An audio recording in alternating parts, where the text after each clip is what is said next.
भगवान भोलेनाथ के इस पावन पवित्र धरती को नमन करते हुए और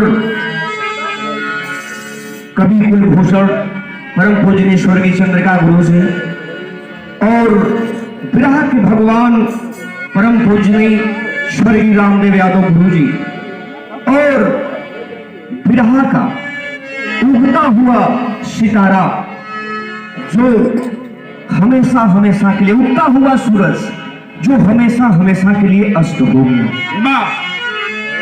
आज कोई गायकी और कोई गाने का समय नहीं है, लेकिन दर्द है दिल में। हम लोगों को ये भरोसा था कि गुरु जी के विरासत को संभालने के लिए बड़े भैया पप्पू लाल यादव जी कारोबार जरूर संभालेंगे, लेकिन शायद यह मालिक को मंजूर नहीं हुआ। तो मैं महान आत्मा को कोटि कोटि नमन करता हूं, मालिक से निवेदन प्रार्थना विनती करता हूं कि उस आत्मा को उचित स्थान मिले।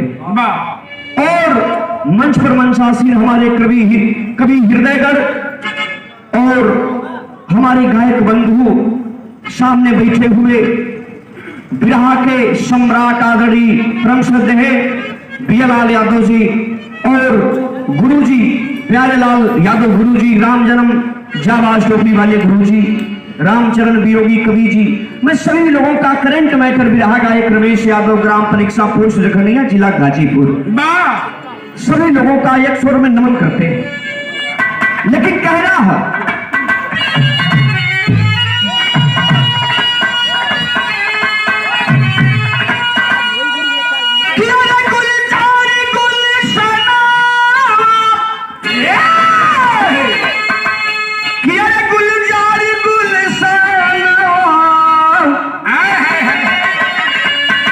मेरे कहीं के गुलजार गुलशनवा, मेरे कहीं के गुलजार गुलशनवा, रामदेव गुरु जी गई विसार होती, कहीं के गुलजार गुलशनवा।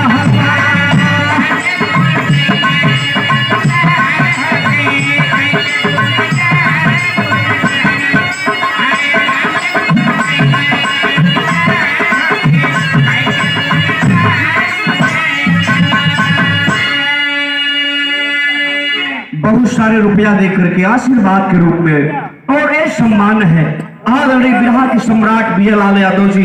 ये हमारे गुरु जी बताते हैं कि विरहा माने रामदेव, रामदेव माने विरहा, लेकिन हम भी कहते हैं कि इस समय विरहा माने बियालाल और बियालाल माने विरहा, क्योंकि आज भी अवस्था तो आप लोग देखते हुआ, लेकिन नया लोग वही फेल हुआ, कोनो टेर से टेर हो ना जाले तो हमारे बियालाल गुरु जी के होला के बाद सब लोग के आसान हो तो सब लोग आवेला। ये मेहनत है और इन्हीं के बताए हुए रास्ते पर चल करके हम लोग भी मेहनत करके आप लोगों के बीच में अपनी बात को और कवि जी के लेखनी को रखने का काम करते हैं। शानदार पुरस्कार आदरणीय विरहा के बहुत ही अच्छे कलाकार बड़े भैया पंकज पुजारी जी, हमारे बियालाल यादव गुरु जी के आप शिष्य हैं, आप उनके पिताजी की ओर से बियालाल पाला गुरु जी की ओर से आशीर्वाद है, चरणों को प्रोग्राम सबको यथाउचित नमस्ते प्राप्त हो। लेकिन कवि जी हमारे बाबू राम सिंह यादव कवि जी ने लिखा है रामदेव गुरु जी के ऊपर का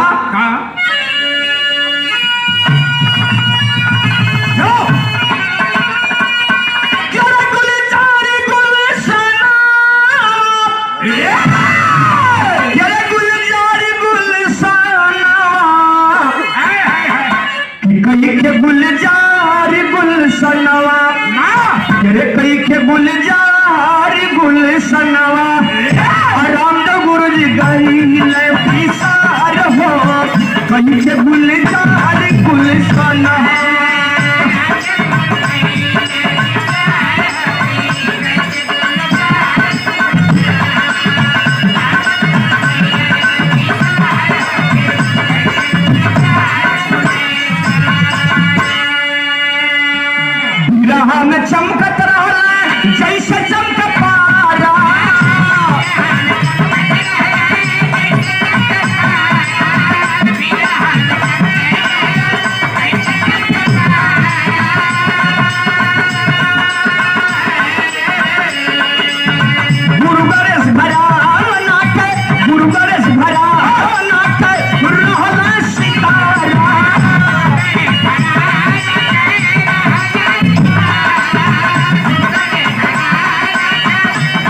सुंदर पुष्पहार 100 रुपया देकर के सम्मान किया गया। रामविलास यादव गुरु जी आजमगढ़ की धरती से चरणों को नमन है। सबको यथाउचित नमस्ते प्रणाम हो।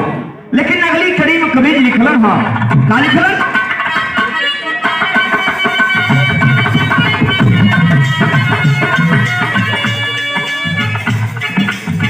ये देखे बड़े भैया सुभाष लाल यादव जी शादियाबाद गाजीपुर बिरहा के बहुत ही सुंदर कलाकार आपकी ओर से सम्मान किया गया। 201 रुपया देकर के नमस्ते प्रणाम। सबको यथाउचित नमस्ते प्रणाम करते हैं। लेकिन कहना है सब ही कहे ला रहल, सब ही कहे ला रहल, बिरहा सम्राट हो।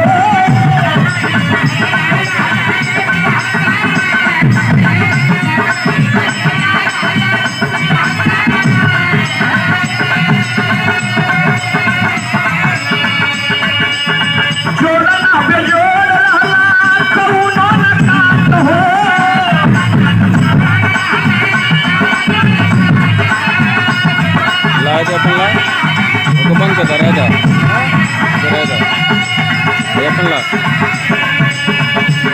गुल चार गुल सनावती गुल सनावती कई के गुल चार गुल सनावा कई के गुल चार गुल सनावा सदा सदा होती कई के गुल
लास्ट लाइन में कहना हो